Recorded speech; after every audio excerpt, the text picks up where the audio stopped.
Greetings and salutations, everyone. I hope everyone is doing well today.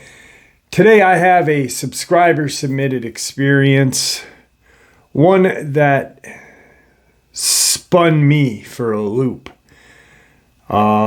This gentleman has been through the ringer after his experience. We'll get into that. Couple links. As you know, I rely on Patreon, PayPal, and the merch to help the channel to continue to grow and go. Links to Patreon and PayPal are in the description below. The merch is displayed directly under the video.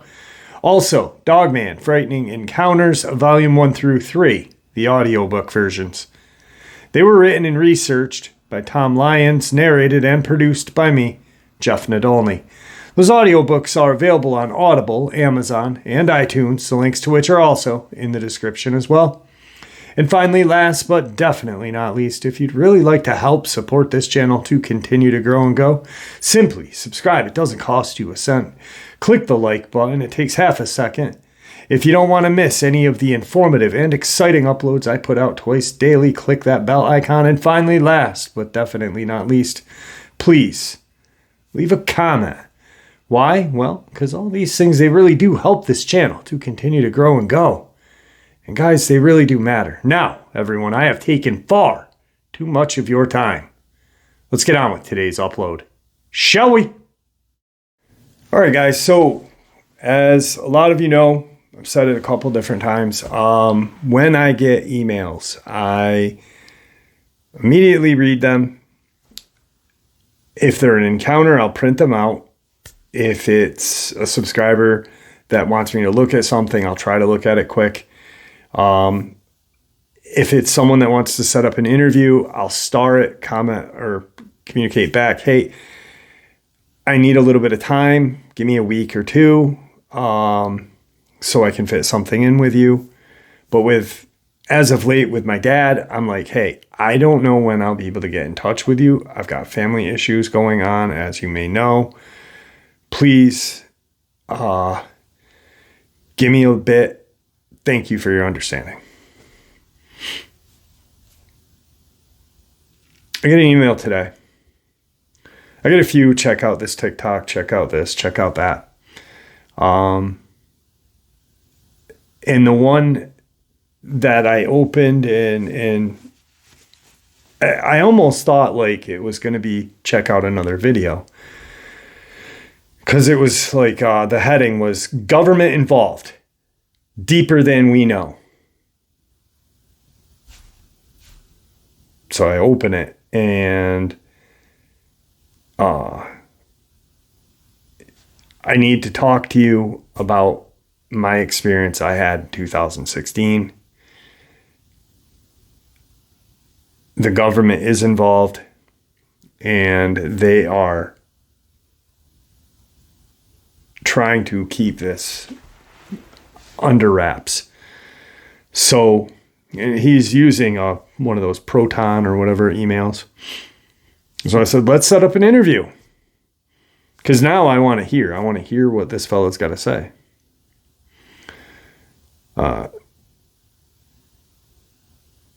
No interview, email back, no interview. We'll talk, send me your number. I don't do that. I don't like doing that. And I have never done it. I always get someone's number first. That's just how I am. For some reason I do. Pretty much because, I'm 100% real. This isn't a joke. So I do. And I get a phone call. Unlisted, no number, no name. And I answer the phone immediately. And I said, hello, this is Jeff. How are you? And he says, I'm doing well. Thank you for getting in touch with me. I appreciate this. First and foremost, I'm not going to tell you my real name. I'm not going to tell you my friends' real names. I've had to change my name.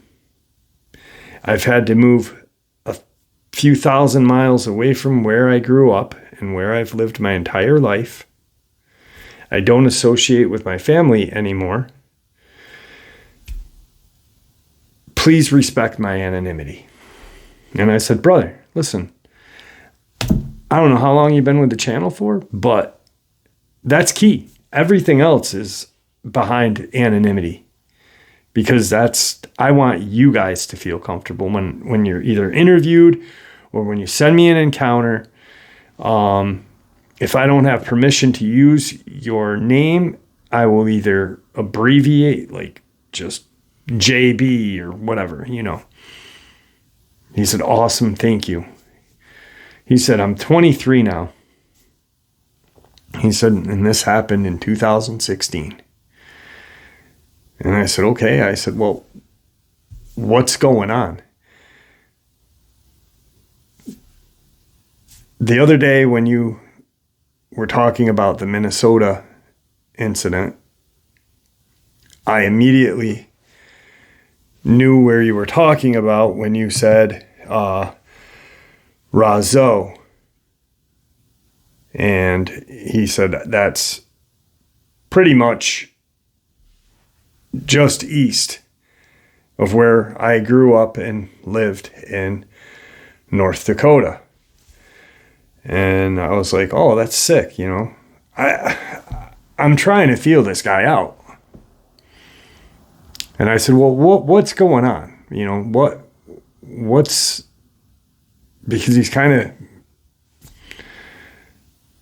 beating around the bush, I guess. He said, all right, my friends and I were camping. It was October of 2016. We were all underage. There was no alcohol. He said where we were was a island in a lake in North Dakota called Devil's Lake. There's a few other lakes around it, Alice Lake and another lake. He said the island it's not small, but it's not big. There's, a boaters association. There's a few homes or a few, rec center and stuff like that. There's a road to get there as well. And they canoed. They canoed to where they were going to camp. 2 canoes, no alcohol. They're underage. They were pretty sure that it was against park policy to be camping, especially at that time of year, he said. And they just wanted to get away, away from their family, school, girlfriends, work, and everything like that. So they canoed out, and it's not very far. It's, like I said, the island is not isolated, but it's an island in the middle of a lake. It's weird. And the lake is not all that big either. I mean, it's big, but it's not huge. So they get to where they are. Mind you, they're all about 17. And very clean cut. None of them, they didn't smoke cigarettes. They didn't drink alcohol. They didn't smoke weed. They did nothing.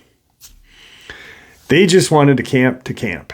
They all were Boy Scouts together. They all grew up together, and that's what they enjoyed doing. So they canoe out. They set up their camp.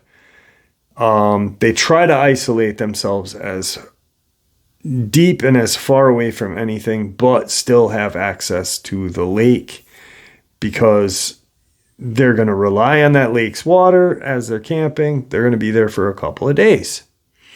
they set their camp up. We're very meticulous.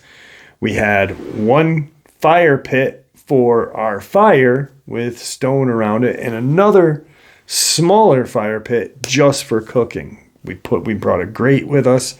We cooked on that, left that as embers so they could cook whatever they needed to on that. And I was like, wow, you guys must, I said, were you Eagle Scouts? One of them was. The rest, he was a Life Scout. I was a Life Scout. And before I left Boy Scouts and became an explorer. And the first night was peaceful and quiet. They set their camp up. They had dinner. They, laughed, joked, watched the sunset, the moon come up, and, really just enjoyed themselves. Talked a lot about school, what their future is going to be with college and stuff like that. And I was like, wow, that's really, it sounds awesome, He said night 2 is where my life changed forever. And when he said that, I really could tell like something very bad happened to him and his friends that evening. And true enough, it did. So the island, like I said, has, there are some residents on there. There's a couple of different little things that are there. It's not an uninhabited island. It's definitely weird. I've never seen anything like it. There are islands in Lake George where I live, but none with a road going to it and none with like, it's cool though. It's cool. So these are kids, 16, 17 years old, kids.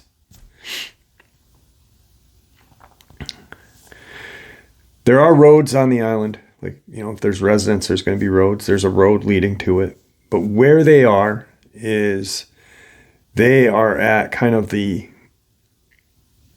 southernmost point on the lake, but in the woods away from homes. About 3 or 4 miles, or maybe less. There's a boat association. That's key. The first night goes by great. Day 2, they wake up, they have breakfast, they clean up, and they do, what kids do when they're camping. They have fun, they, whittle, whatever. They swim. So right around 6:30, it starts to get dark. Like dark. It's pretty chilly. They've got a fire going. It wasn't chilly enough to where they needed jackets. They did go swimming that day. The water was cold, but they wanted to get clean. They're camping. They didn't. Which the way these kids were meticulous about their campsite. It was crazy. It was just, I was like, dang, like I've got OCD, but this is, I'm going to start doing that, like have a fire pit and a smaller fire pit for cooking on. They had their tents set up with like a tarp to where they, not above their tents, but off to the side where they could sit and relax, eat, keep the dew off them, and have a tarp on the bottom. So that's where that's what they're doing. They cooked dinner, and they are talking, watching the sunset. The oldest of the bunch is going to college in like 9 months, 10 months. So they're all just talking about their future plans. You know, one wants to be a police officer, and he had always wanted to go into the military. He honestly, I don't care. He actually said, I didn't care what branch I went into as long as I was in the military and I could better myself and protect the country. That's his exact words. They're watching the moon come up. It's reflecting on the lake. And all of a sudden they hear this god-awful noise. He said, I can't really describe it adequately. He said, but I hear people talking about the scream and a howl. He said, the only way I can really explain it would be if a wolf was howling and you had kicked a hound dog. That's the only way. He said it was the strangest sound I'd ever heard in my life. My friends stopped doing everything we were doing, and we all looked at each other, and it was off in a distance. Sorry, my throat's really dry today, guys. So as they're looking like, what was that? It doesn't do it again. So they're like, all right,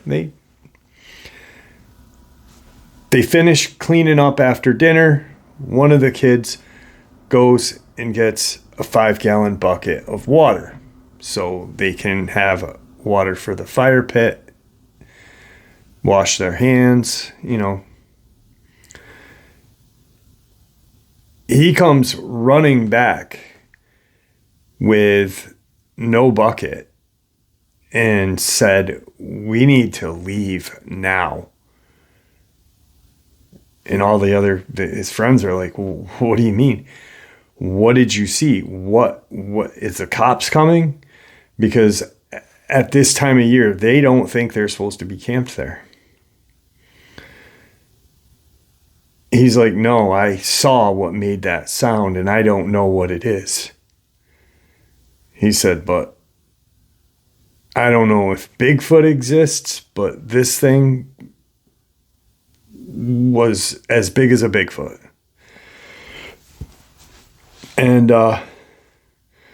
they're kind of, you know, trying to calm him down because they're not really sure. Like, when all of a sudden, he's got the kid who comes running up is looking at his friends. And all of a sudden, out of the darkness of behind him, comes this creature and grabs him and takes him and runs. Picks the kid up and just runs. The kid's screaming, help. The friend that got picked up, probably 170, 6 foot, 6'1", big, decent sized kid, bigger than all the rest, the oldest one. And they all are like, what the hell was that? And they honestly didn't know. And they started running after their friend. He said, Jeff, I don't know why we did it. I think it was instinctual. Something had just grabbed a person that I've known since first grade. We grew up together. Those 4 grew up together. They were like brothers, just not biological. As they're running through the woods, they can hear the friend yelling and then silence. And they continue to run, and they get to this patch of woods, kind of a field that opens up and then a patch of woods beyond. And they see the creature going into the other wood line. But it's now dragging their friend, either by his hands, his feet, or some other part, because they can see him dragging the kid. They run into the field halfway, and they're looking, and they're like, what the hell? We got to, figure something out. We don't have a flashlight. We don't know where we are. We just started running. They come up with the plan. 2 of us stand right here, or not in the middle of the field, but back to where they came out into the field. One of us goes and gets a flashlight. One of us grabs our phones. We got to call 911. What are we going to say? What are we going to tell the 911 operator that happened to our friend? They don't know yet. So one of them goes back and gets the flashlight, comes back. He had called 911 and said, we are here. We are camping. Something came out of the woods and took our friend. Stay put. Police are on their way. So they're looking at this field with their flashlight, and they see a line, a trail of where their friend was dragged. They can't hear him anymore. They couldn't hear him when they saw the creature dragging him into the woods. There's blood and a shoe, which they knew belonged to the friend.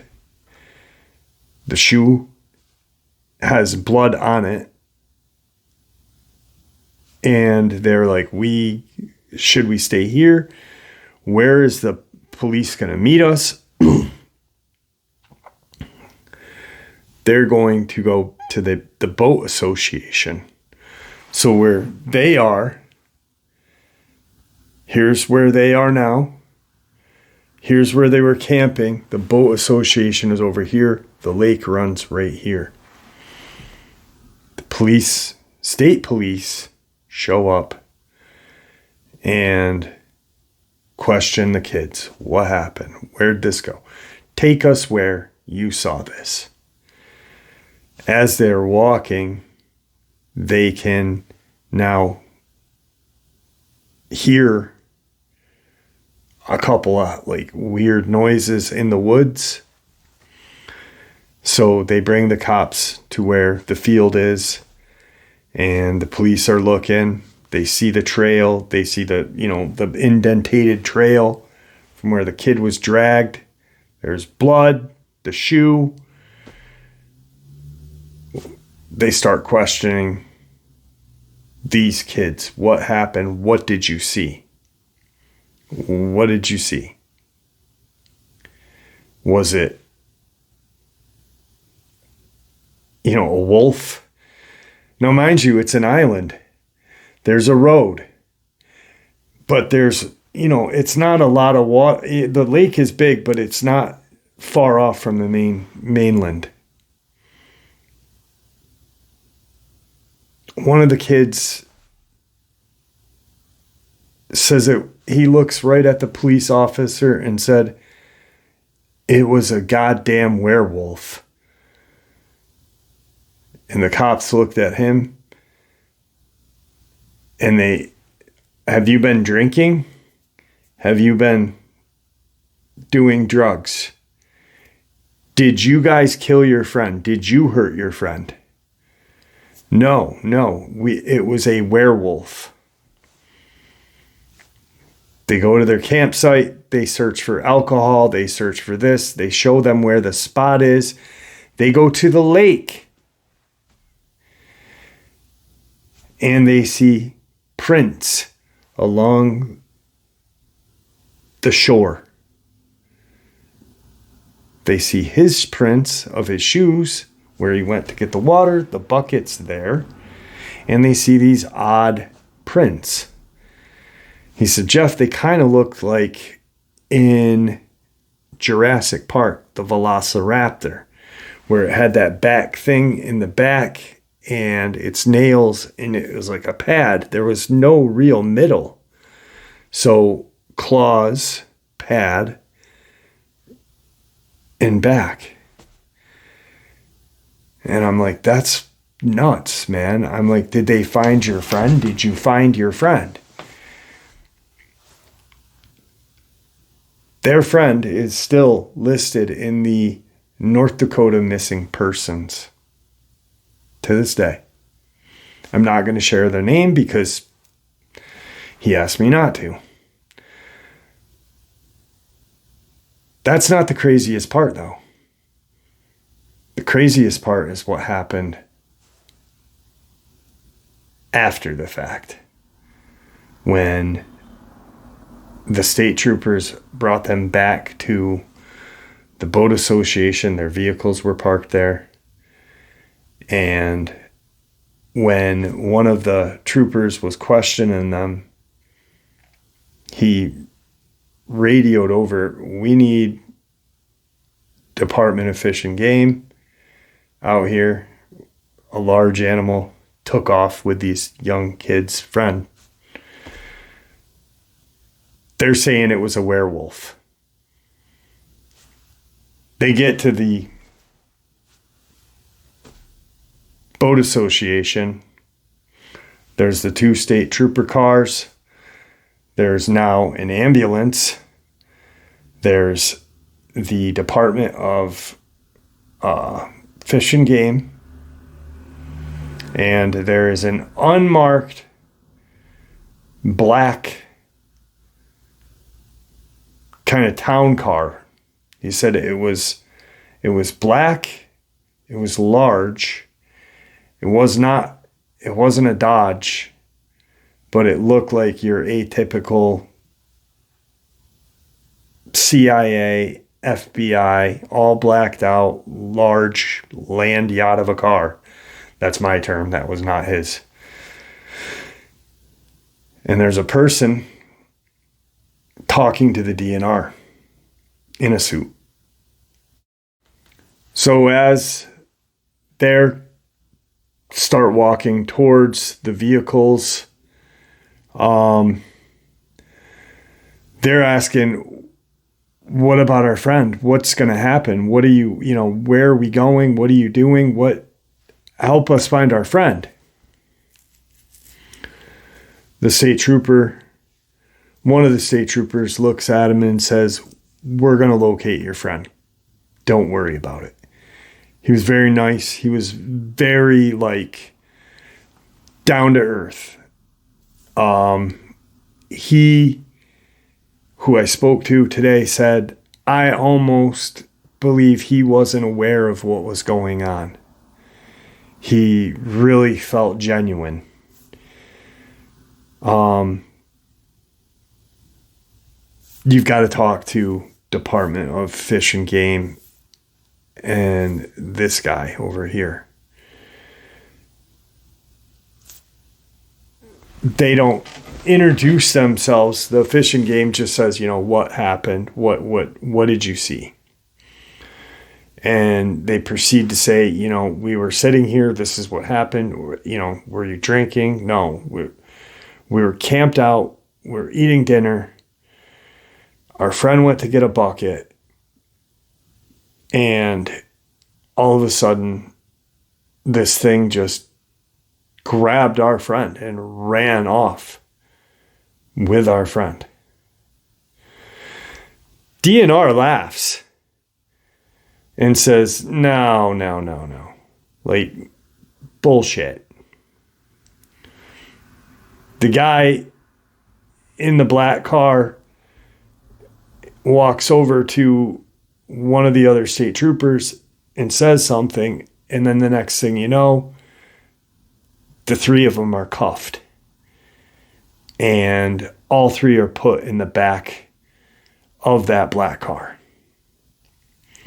They proceed to drive for almost 2 hours to Minette Air Force Base in North Dakota, where when they were in the vehicle, they weren't talked to, they weren't told what was going on. They were escorted by military, or what he said were military, into the base, into a office. Before they got out of the vehicle, there was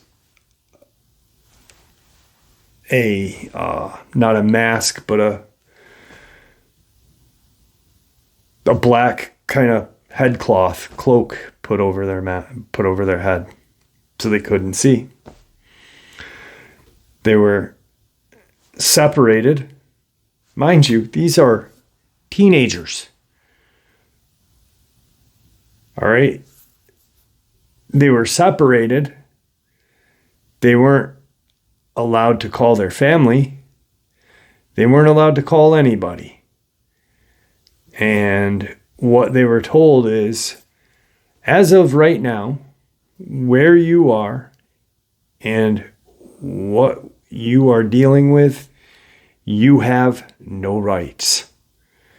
Your rights are gone now. You are not dealing with the police. You are dealing with an organization or a government agency higher than you know. They're all separated. The kid that I talked to today they were kept there for over 26 hours. No phone calls. Their parents thought they were camping. For that 26-hour period of time, they were threatened, bullied. The only thing that didn't occur was physical abuse. They were kept separate, not allowed to speak to each other until they were escorted off of the base. Their family had no idea what was going on.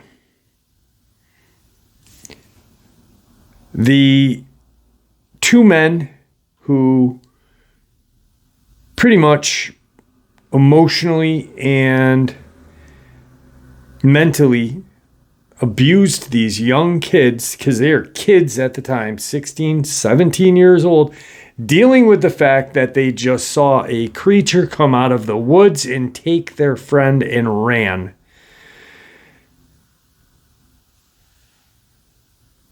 Now they're dealing with an entity almost as dangerous, maybe even more. HSI proceeded to grill these kids,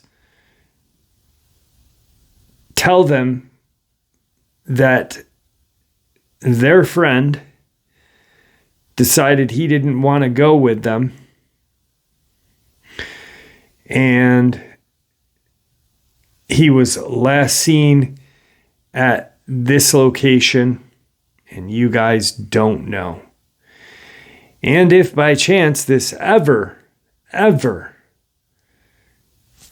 gets out that your friend did not just walk away and you never saw him again,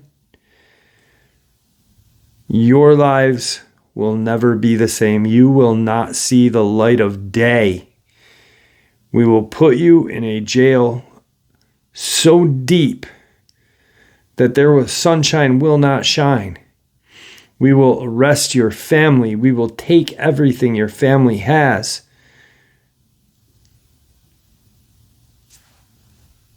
You all have a brilliant future ahead of you. Make it happen and don't speak of it. Again, Department of Homeland Security Investigations. HSI. Homeland Security Investigations, man. I had to look it up because I was like, HSI. And then he said, Homeland Security Investigations.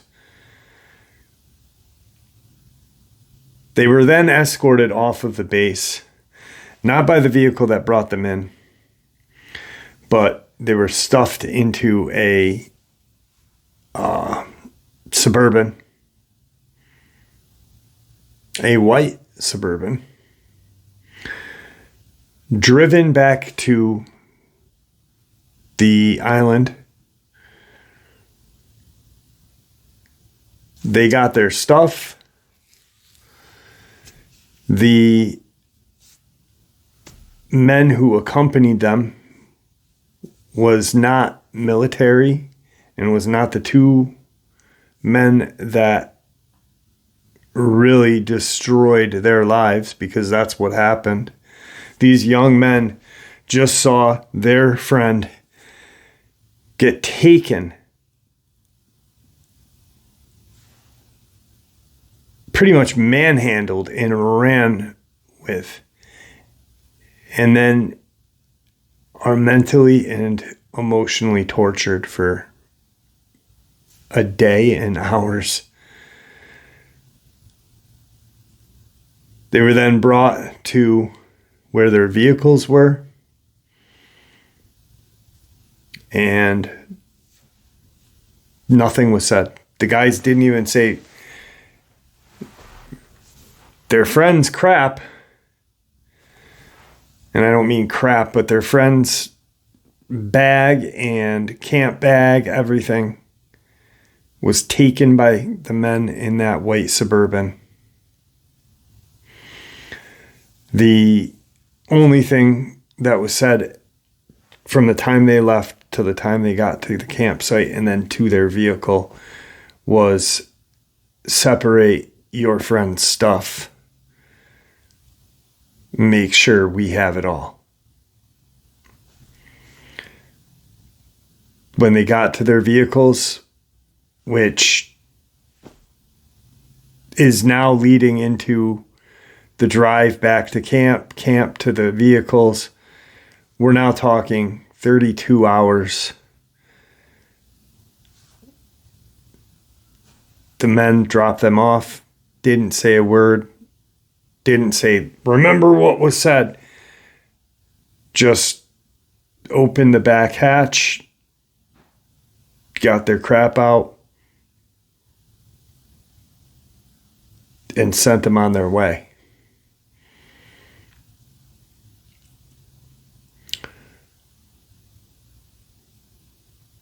They were then told to, in X amount of days, if they wanted their canoes to go to the boat association and pick them up, they would be there.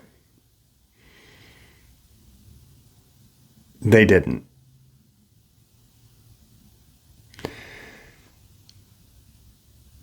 He never told his parents what happened. The kids were all pretty much not honor roll, but decent students. Their grades plummeted. Their friendships separated. They didn't speak to each other after this. None of them. You know, they did, but it was done. Their best friend, you know, we're talking 4 kids that grew up together from first grade. He started crying during this when he was telling me about the end.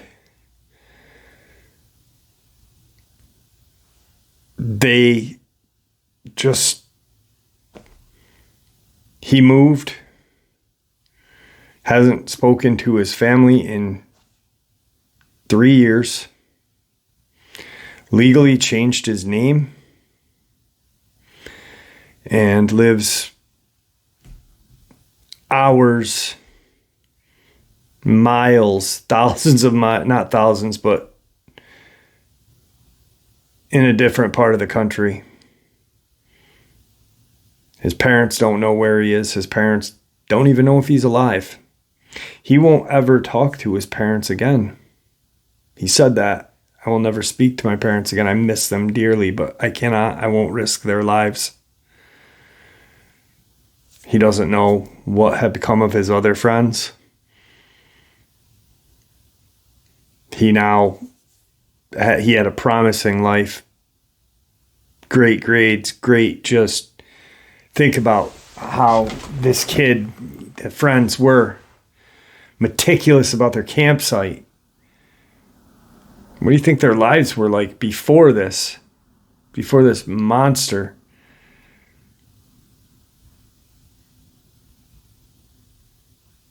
And then the best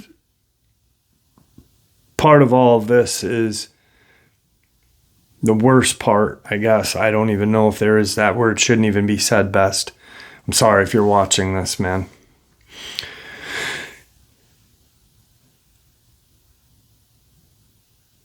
Their friend is still listed in the North Dakota missingpersons.gov. No one. It's insane. It's insane. The creature, when it stood behind the friend there, they said, or he said, that it was at least 2 feet taller than he was. He was 6 feet. They could see, because it came up from behind him and just grabbed him and ran. It didn't bite him. It just grabbed him.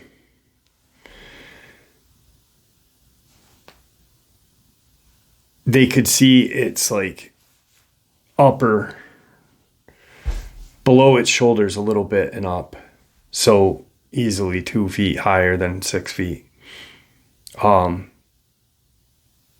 When it came up behind their friend, it made this kind of growl that really resonated with his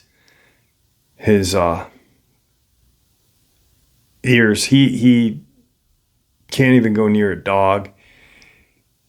If he hears a dog growl, he has almost a panic attack, he said. When it grabbed him and growled, it looked like its mouth smiled, but the eyes were so far apart, he said. The head was just huge. It was just huge. He said the eyes were at least 10 to 12 inches apart and just this burning red. And it looked like, after the growl, it looked like it smiled, but he said it could have been its teeth just being exposed. And then it ran. They heard their friend scream for 2-3 minutes, if that. And the screaming stopped. There was nothing. Just the screaming stopped.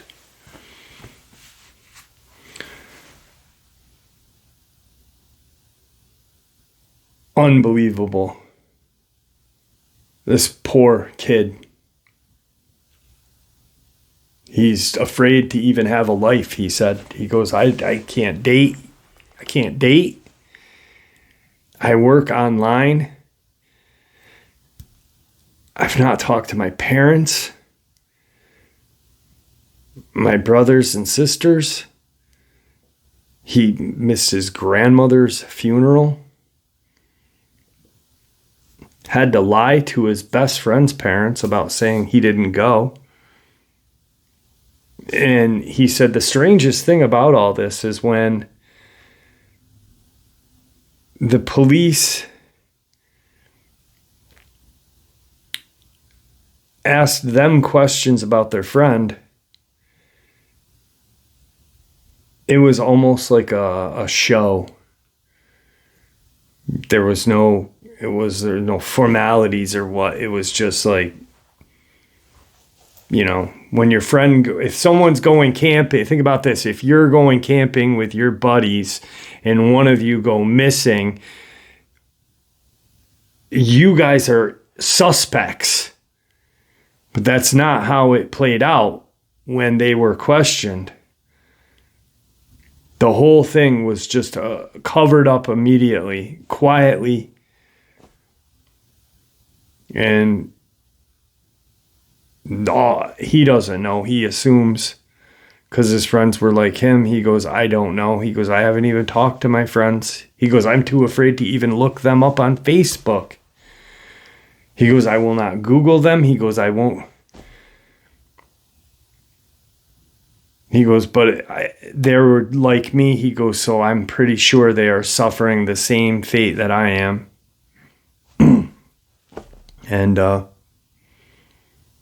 know, I said, listen, dude, if you need to ever talk or if you need a friend and if you're watching, if you ever need to talk, brother, email me. You got my number. I'm here. We'll figure out whatever. I'll get a burner flip phone from freaking Family Dollar if you need to talk to me. But unbelievable. The sickest experience I've ever heard. And then to find out, the crazy thing is when I had Corey Godsey, the young boy who was 13, and I said this to him. I said, you know, that's not the first time I've heard this. This isn't even like, I was told, we were all told in that interview that Department of Homeland Security ran that whole operation when that little boy was killed in, what is it, Knott County, Tennessee? Kentucky. Knott County, Tennessee, Kentucky. I don't know. I don't remember right now. I'm sorry. I just...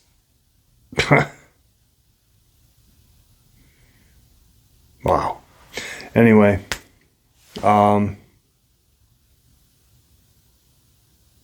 This really messed me up too, talking to him. Because he's not even in the, like, he does listen. He listens to shows. He looks into information about these things. But he also doesn't. There's days that he doesn't even want to talk about them or think about them or whatever. He said it's been months. He almost had the courage to share a couple of months back. But when he heard the Roseau, Minnesota experience and where his home is only, a hop, skip, and a jump away from that location. I can't believe it. I'm just like, holy crap. You've got to be a really sick and twisted person to threaten a 16, 17-year-old boy, young man. And here's another thing that I think about too. I thought about a little bit after he and if you are watching, they probably looked into who these kids were.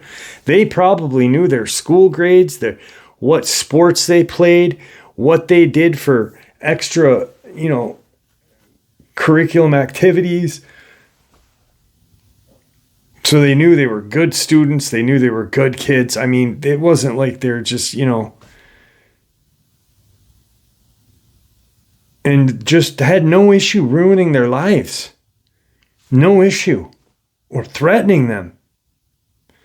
I can almost see if they were like hoodlums or something, you know what I mean? Had some sort of shady past at that age, but so sick. Anyway, guys, thank you for tuning in today. I really wish that I offered, I said, I can change your voice, dude. And he said, no, I can't. He said, I might not even listen to this. If you are, I will just stay in contact if you need to talk to anybody. Please don't do anything crazy. I've had subscribers that have shared, family members have taken their own lives after experiences years later. Please, if you need to talk, give me a holler. All right, guys, be safe, happy, healthy. Thank you for all your support. Wow, this one really has just messed me up. God bless everyone out there watching this video. And let's say a prayer for this young man.